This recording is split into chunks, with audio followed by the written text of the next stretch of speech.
to my channel. Now tell me, did you get into this episode of Real Housewives of Potomac, y'all? It just seems Potomac is just delivering every single week almost, and it's just causing, a pretty great divide on Twitter. This debate between if Candice has gone too far, it's taking over Twitter for sure. I honestly fall in a weird spot when it comes to this situation with Candice and Mia. Last year, I'm not gonna lie, I was on the hard stop side of talk shit, get hit. And Candice doing the you gonna drag me, boo, I felt like wasn't making her deserving of getting hit by Monique. But you can't be a victim and confused when it happens, is what I was trying to get across last season. Like, you can't be trying to call the po-po when you were antagonizing the situation, which is why the shit got thrown out of court, because you played a part. It wasn't like Monique just randomly up and bopped you across the head. Like, you were saying, what you gonna do, drag me, you gonna drag me, you gonna drag me, and then when it happens, that's like saying, you walk into you playing around Russian roulette, and you keep shooting, and then bop, you get shot, and you want to be playing like, oh my God, I got shot. And it's like, well, bitch, you playing Russian roulette. If you keep playing, eventually your ass gonna get popped. So it's like, that's kind of the situation she was in. But as I'm watching, Real Housewives shows and just kind of, watching more people, talking about it, it is opening my eyes to realize when it comes to these Real Housewives shows, we all know there's usually one or two people on each franchise, whether it be Atlanta, Beverly Hills, Potomac, whatever, Dallas. Like, there are usually one or two people within the group of ladies that you don't want to F with them, because they will go from everything from your mommy, your daddy, and your bald-headed granny. Candice is one of those people. So it's like, if you're not a person who fights, where there's no boundaries, like, okay, I don't talk about this, and this. You can't fight with another person and expect them to be that same way. Like, you can't fight with another bitch and then, or do wrong to them and, expect them not to go ham on you, because there are, these imaginary rules that everybody usually has in place when you're on Housewives. Usually on all across TV shows, reality TV, it's like, you don't mess with the friend, you don't mess with the family, the spouses, or the kids. Like, you just stay away from those things.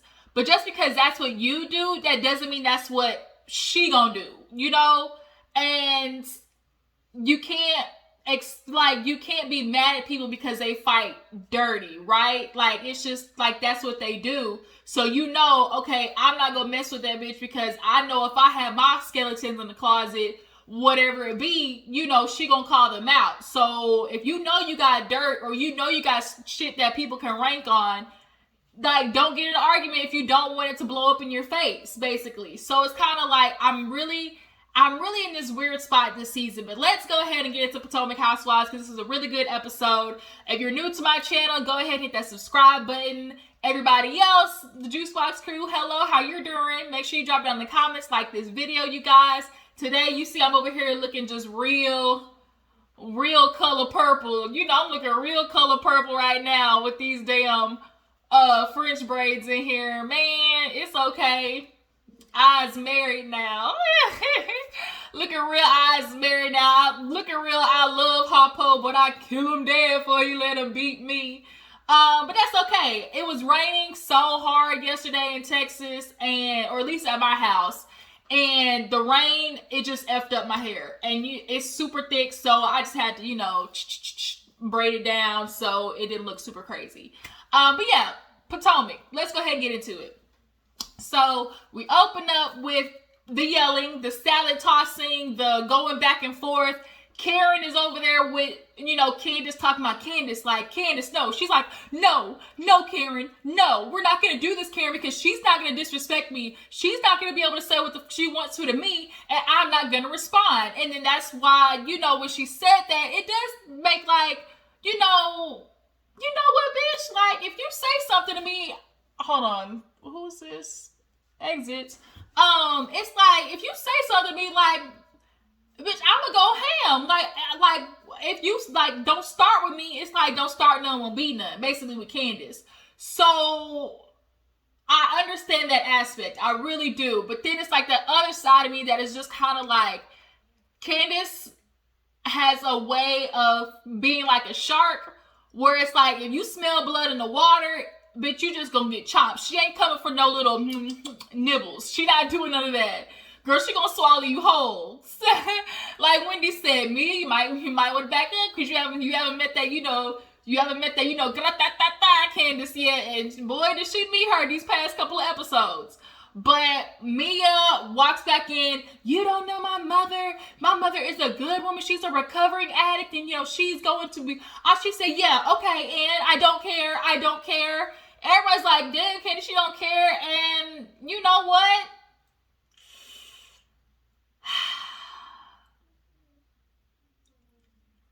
I don't know, you guys. Like, I really don't know. Like, it's just to each his own in everybody's situation. Like, is Candice supposed to care that her mama's like a recovering addict? Like, in an argument, like if you're going at somebody in an argument, whatever is in your baggage is what is available for me to take shots at. Mia, you was a stripper hoe. You owned Stripper LLC Chiropractic. You clearly was a lady of the night, getting time bought to speak however you want to put it, whether it be in a gown, but you clearly was fucking for money.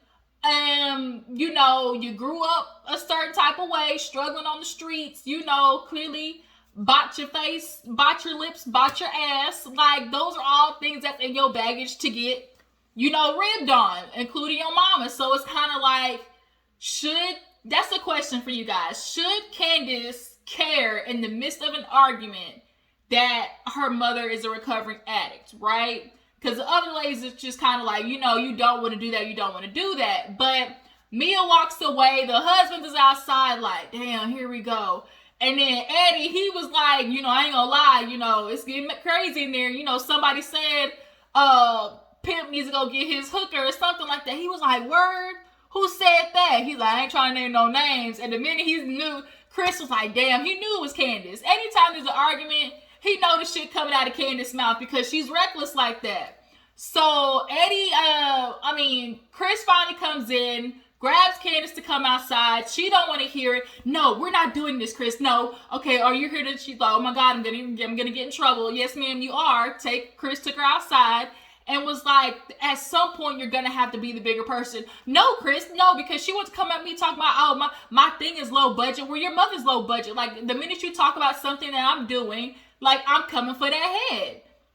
Understandable. I get it. If you trigger me, bitch, you come after me for something, like, now I have no loyalty to you. As well as Candice was like, bitch, I have been nothing but nice to you. And Mia was like, oh, well, I don't care. Like, I think, if I'm not mistaken, she said, I didn't ask you to be nice to me or some shit like that. So at that point, it's like, oh, okay, then well, F you. Like, my bad, note taken. I won't F you, but more. Like, I'm not going to be nice. So if you don't want me to be nice to you, bitch, you going to get these horns, okay?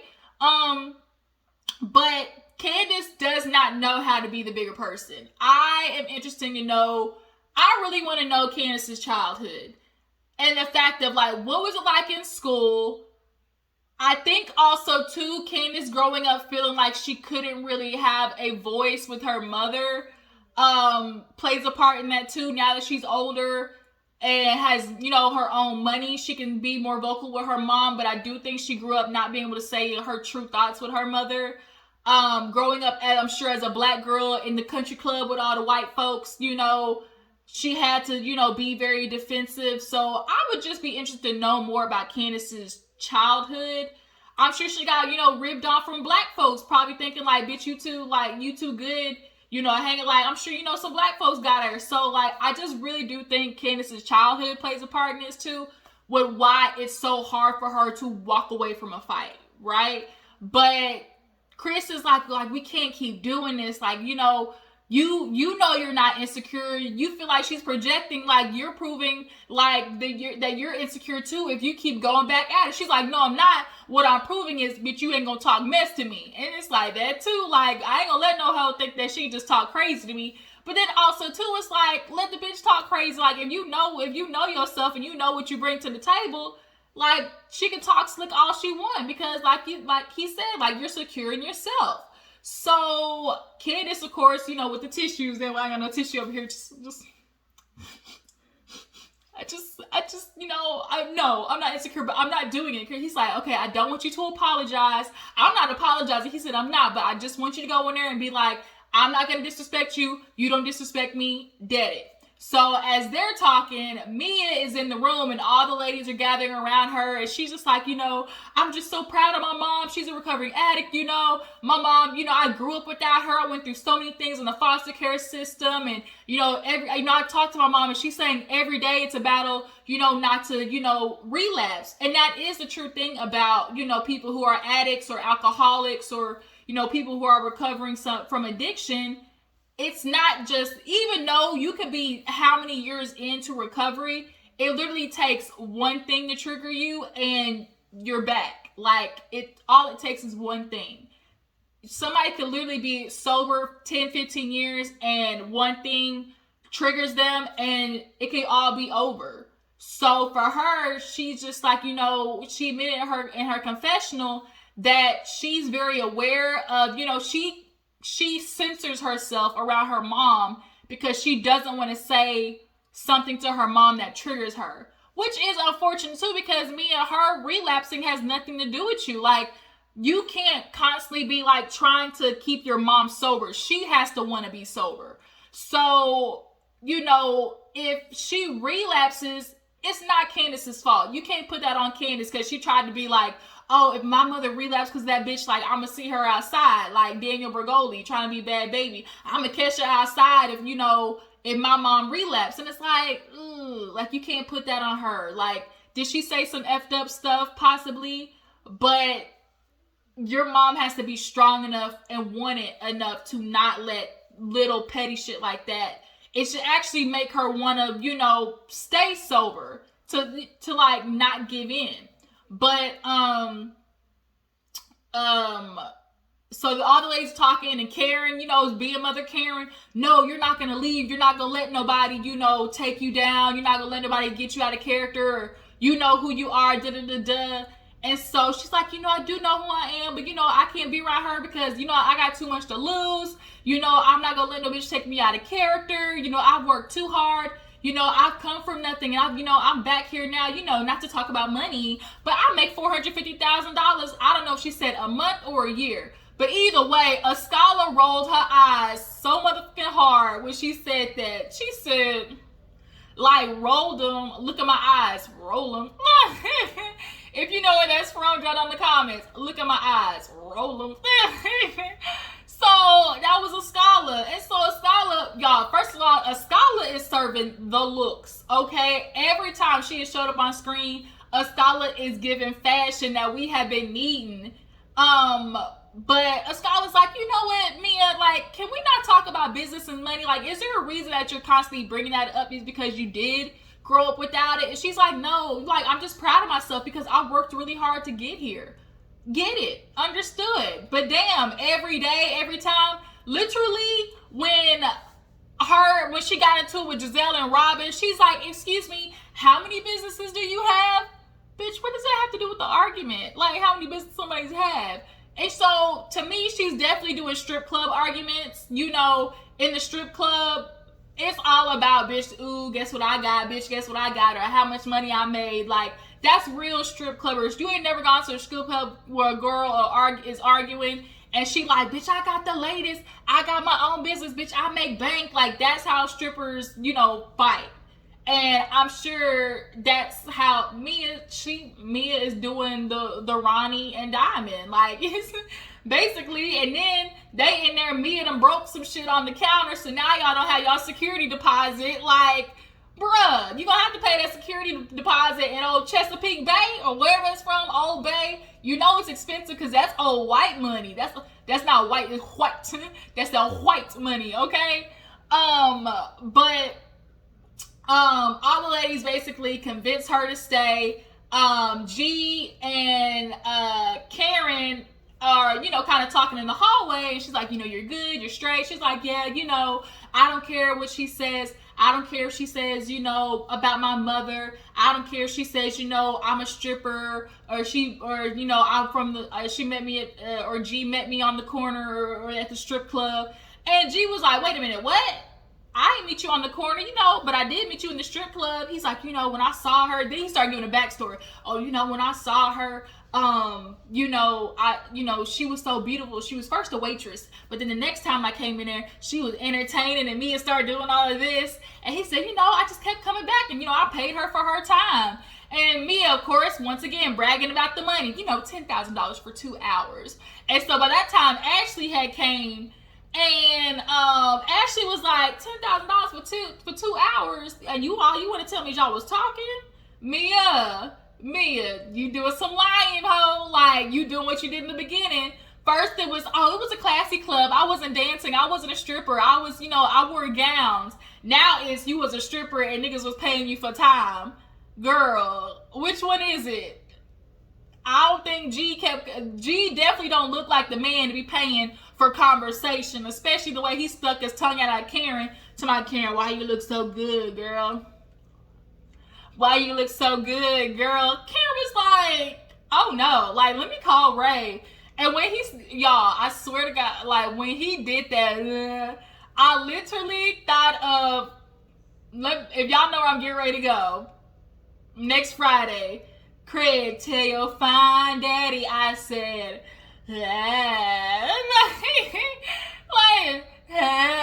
like that's literally what I thought of. I said, this nigga nasty, with his old creepy ass. He's a black version of Michael, basically. And he was at them clubs, just grabbing booties, unsolicited and all types of shit. So they're all getting ready. Candice is upstairs. Karen goes upstairs with the ladies. And she's like, I'm just not ready for this. Like, I came here just an hour ago, and now I got salad tossing in my face. I could have stayed at home and tossed my own salad. And then the lady started, like, cackling, and they was like, Karen, do you, like, know there's another meaning to that? She was like, what? She's like, tossing salad. That means getting your ass ate. And she was like, ooh. And so the lady started laughing. And, of course, Ashley like, girl, you been here for 20 years. You know you was doing some freaky deaky stuff. Do I think Karen, of course, either was having her booty ate or eating the groceries, either or? Yes, but I just don't think she knew the terminology. Getting your ass ate, eating the groceries, getting your salad tossed, like, those are newer terms. We gotta remember, Karen is in AARP age bracket. She's in, the help, I've fallen and I can't get up age bracket. So, she might not be up, hip to those terms. But everybody's getting ready, and guess who going and pull up? The green-eyed goblins, both of them. I just said, look at these hoes here. Guess that, I guess Juan wasn't at home. Giselle, she came with her and her luggage. And I'm really just starting to get confused, like, Robin, where is your husband? Robin, I'm gonna start, like, when literally, Robin got everything going on in her life, but yet can come up with excuses, just like Kim Zolciak and Nene was like, where is your scooter? You got so much going on, where is your scooter? And that's how I feel about Robin. Where is Juan? Where is your scooter, Robin? You got everything going on, you got a husband, so where is your scooter? Damn, where is Juan at? Like, girl, you want to say everybody's wrong about your relationship, and this surely ain't proving everybody wrong. But they walk in and everybody's shocked to see him. Was like, whoa, wait a minute. Oh, y'all here? Okay. So then they go upstairs. Everybody's getting ready. Everybody's excited to see them. Candice, bitch. them fake assholes, when you watch this junk back, they are not for you, boo-boo. They are not for you. They flipped on your ass just like everybody knew they would at the restaurant. We'll talk about it. So they all get there. They make it to the room. Giselle's like, what the fuck is this? Bitch, the last room, because y'all said y'all wasn't coming. So, look, first come, first serve. Too bad. So then, Candice is talking to them about the situation. She's like, girl, we was filled in. She's like, well, we were talking about, the low budget stuff. And, she had the nerve to talk about I'm low budget and things like that. Oh, a scholar did, tell me that, like, Mia, I think the low budget thing hurt her feelings. And she's like, well, if it did, she could have told me. And when Candice was upstairs, she's like, and she noticed that, she was like, oh, she was talking about my mother. No, she wasn't, Candice. She was not talking about your mother. She was talking to your mother, like Giselle said. But it did leave an opening because, bitch, that's messy. But, she ended up talking about, she's like, you talking about somebody's mom. She's like, well, she didn't think about if it hurt my feelings, when she called my shit low budget. And so it's like, if that is true, that it hurts your feelings, this is where communication comes in, Candice. Candice don't know how to communicate. Like, she just goes and goes and goes like the Energizer Bunny instead of saying what's really on her mind. But I just think Candice lacks the ability to say what's really the problem instead of attack mode, right? Because she goes for the jugular. She does. But nonetheless, Wendy comes in, says hi to the ladies. Welcome. I'm glad you guys could come. Happy you're here. Giselle's like, where's the bathroom? Oh, y'all don't have one? Does it look like we have one? That's what Giselle said. I said, oh. She's like, well, so what am I supposed to do? She's like, well, we have one downstairs. And then the camera panned in on Giselle's foot. That shit was funny. And Robin, she over there looking for a hotel. I'm not doing this, because I'm on my period. I didn't even want to come. But, it's like, bitch, you could have stayed home. And you could have let Giselle come and collect her own coin. Because, she got to finish that $900,000 teardown. So you could let Giselle come by herself if your period was just so tragic. But, Wendy basically leaves. Ashley comes in. They all do like a little shot. Ashley offers up her bathroom because it's the threesome quad. It's the threesome, three amigos, whatever. So everybody gets ready. They get on the bus or whatever, and G-Ass falls asleep. G-Ass, he was taking them shots down. So when he went in the room with Mia, his ass fell asleep so fast. They in the car, and Candice ends up right beside Mia, but ironically, Giselle ends up right beside Karen and Ashley. And they actually had a good time, laughing and stuff back there. Like, it was a breath of fresh air to see kind of like that old Giselle-Karen chemistry. And they were, and like, even Giselle was like, okay, this feels kind of cool. And so Karen was like telling Giselle how the ladies fill her in on tossed salad. She's like, girl, you know what other terms? She's like, do you know what teabagging this is? And she was like, teabagging? She's like, what on a man looks like a teabag? And she was like, the balls? And she was like, girl, yeah, the balls. So she's like, well, what do you, like, what is it? What do you mean? She's like, well, what do you do with a teabag? Like, And she was like, I was like, Karen, you was probably doing it, like it said, you was slobbering that thing up all the way down to the balls. Giving that Gok 3000, which is why Ray married your young ass. But yeah, they were laughing back there and it was cute. They get to the restaurant or whatever, and G wakes up and they're like, what are we doing, G? He like, G-O-V, and Mia's like, good old vagina. Everybody's like, she loved talking about the vagina. But it couldn't have been that great because, bitch, you had to get it fixed up, which means that hoe was probably getting, mutilated by all the men in the club. But, yeah, then G said something about LDTBH or something like that. He talking about long dick to be had. He loved talking about his penis. We get it, G. You got a long peen, but it don't mean nothing if you can't get it up. We know you's probably taking some Cialis or Viagra or Blue Chew. Like, bruh, it don't matter if it's long or not. If the shit ain't, you 50, 60 years old. It ain't getting up like it used to, nigga. So they get into the restaurant, super cute. They got, people around. And Wendy starts talking about, everybody here. Just want to say thank you for being here. I appreciate it. The itineraries tomorrow, we'll have a crab boil, and then, when we're going to get on the boat or whatever. So everybody's talking, and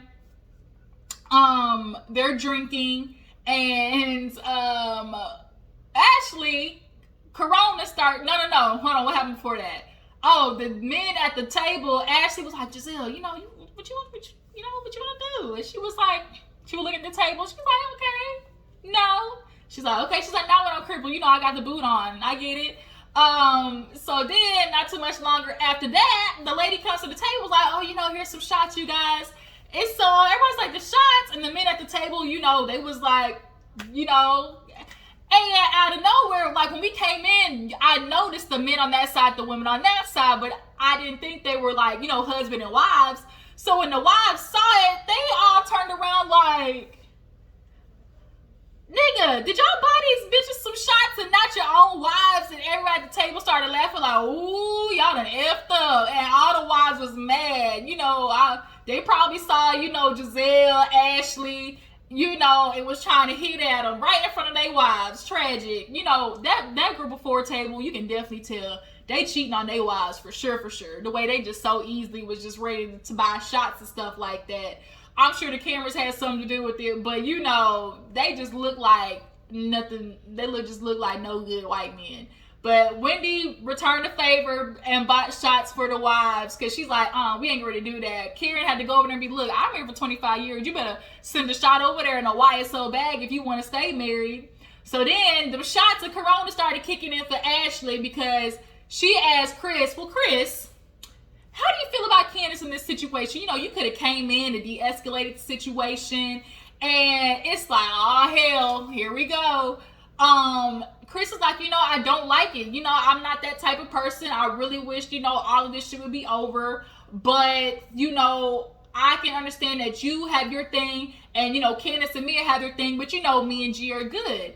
I want to be like that at least with Michael. I ain't never said nothing crazy about him. And she's like, well, Michael thinks the same way about you, but you have said some things about him and the way he lives, just like he said some things about you. And he was like, no, I ain't never said nothing about Michael. And she's like, well, you have. In the flashback, all they showed was, Chris being like, oh, he's disrespectful to women, and I'm not gonna let him disrespect my wife. But saying, like, telling the man, like, you're not gonna disrespect my wife isn't, like, talking shit about somebody. Michael was talking shit about Chris, okay, and all them flashbacks. And it was so funny. He want to talk about he's a failed restaurateur. Ashley, where's y'all little Wizard of Oz Australian restaurant? Trying to sell dingo on the Barbie. Like, bitch, wasn't nobody getting ready to eat no kangaroo feet? So then, she was like, yeah, okay, you might have said nothing, but Candice has. And Candice like, no, Candice has reacted to what Michael has said. She's like, girl, you done called him a slave driver or something like that. She's like, no, I didn't. And then, of course, they pull back the evidence. And they, of course, show on Twitter, it says overseer. And so she's like, so I'm a slave now? She's like, he was driving a slave. So then now, Ashley's like, bitch, you need to get it together. Which one is it? You don't even know what you're talking about. So then it just keeps getting escalated even more and more. So now, now these two are going back and forth. Ashley's like, bitch, you been talking about us. I was saying stuff about Michael. And Candice like, well, girl, I don't got nothing for you. I don't respect you. She's like, then you didn't clearly learn nothing about last year. The way you was talking to me in the kitchen, you doing all of this and, all of this and have the nerve to be like, oh, I went through this last season. And when she brought that up, I was like, ooh, Ashley. And Candice got in her ass. She's like, bitch. She's like, with your vindictive, she called her a vindictive bitch. The way she said, she didn't say bitch. She put that, she rolled the lips with it. The vindictive bitch that you are. I was like, not the B word. And so, she's like, you got involved in it. And she's like, that started with you. And so Giselle is trying to defend Ashley. And it's like, girl, this ain't your time to do that. But she was like, you got involved legally. And she's like, that was effed up. Like, she's like, I have nothing to say to you. So then, the other ladies are trying to calm Candice down. And so now Ashley's like, but you want to do that, right? But you want to be a bitch. You want to talk about everybody else, right? But then you want people to, feel sorry for you. And so now Chris is trying to grab Candice. He's like, we need to go outside. No, I don't, Chris. And she fight with him. No, I don't, Chris. No, I don't. Get your hands off me. Get your hands off me. And Chris is getting pissed off, so he gets up and leaves. Chris is absolutely exhausted with being the Candice wrangler. And I think, Candice, you might want to start getting some anger management or therapy, because Chris gonna walk out on that ass, and he gonna take the managerial percentages with him if you don't cut it the fuck out, right? So now Wendy's like, GVO, like, cut it out, and Candice like, okay, you know what? I'm not even gonna respond to you. I'm over it. I'm done. And they keep talking, and Giselle's trying to tell Candice, like, no, you can't do that. Like, you can't try to blame Ashley. She's like, well, she got involved, and she was being vindictive. I can't F with her, da-da-da-da. And so she's like, and so when Wendy's like, GVO, she's like, well, good. She's like, even with good vibes only, she can suck my dick. And so Ashley's like, you ain't got no D, but she said, you might have an enlarged clitoris, but you ain't got no dick. She said, no, that's your friend Mia. And I was like, God, dog, Candice was going in. And so, right, it's like when you see Candice get so hyped and go so hard, it just kind of makes you feel like Candice is the issue in this, right? It makes it feel that way. But is Candice the starter, or is she the finisher, right? Like, that's the question at hand. Is she the starter, or is she the finisher? And which one is worse? The person who start the shit and can't finish it, or the person who might be reacting or responding and goes ham in the response? Like, so now Chris is out there, and Ascala's husband, he's like, are y'all like this all the time? He like, yes. He's like, I'm tired of it, because we become collateral damage. I can't do it anymore. Candice gets up, goes to check on her husband, and he's like, Candice, like, enough. Like, you gotta be the bigger person. I know you don't want to be. And Candice, like, unfortunately, although in most instances when it comes to this, I am rocking with you, because it's like they are saying shit about you. And, Mia did kind of start it. She was being messy. But as you get further in your career, in your professionalism, you're gonna have to control yourself. You're gonna have to understand that not every action needs a reaction. I think Candice has just not grown in the aspect of, let these bitches talk shit. Like, let them do that. Like, I don't know where it comes from with Candice that she feels like she has to finish a fight, right? Like, when every time Chris asks her to get up and walk away, she can't do it. Like, she has to keep going. And it's like she doesn't feel good about herself unless she knows the other person is done, could put, like, finished, burnt, stick a fork in it, ran over with the bus, back up, pick them up, throw them down again, start the keys, run them over again. Like, she doesn't feel done unless she's done all that, and then put them in the body bag, tie them to a cement block, and chunk them in the ocean. Like, that's Candice. That's Candice. So they get back to the table, and they're calm now, but everybody's like, damn, like, how are we gonna keep doing? Like, we need to apologize to everybody at the table. While Candice was gone, though, let's talk about these little fake green-eyed bitches, though.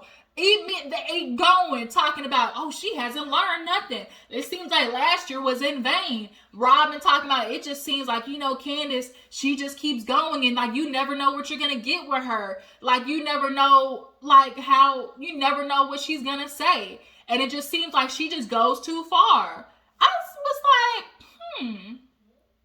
that ain't what y'all said last time with Monique. And we knew when the situation with Monique, they just wanted to get her off the show. We knew that. But Candice, when you see this shit back, like, you might want to do some following up with them two hoes, because it's real crazy how all of a sudden you the one going too far. Your mouth is super reckless now. It wasn't reckless when Monique was saying something and telling y'all at some point, you can't allow people to say stuff and not have anybody react. But now all of a sudden it's, Candice, she's doing too much. She hasn't learned her lesson. It's kind of like, ain't that funny? Ain't that real funny? Candice, I hope you doing this. Keep my friends, might keep my friends close, but keep my enemies closer, because you can't trust them bitches. You really can't. You really cannot. How fast did the tides turn and they ready to turn on you and say that you doing too much? And then it's like, how can you expect nobody to react to that?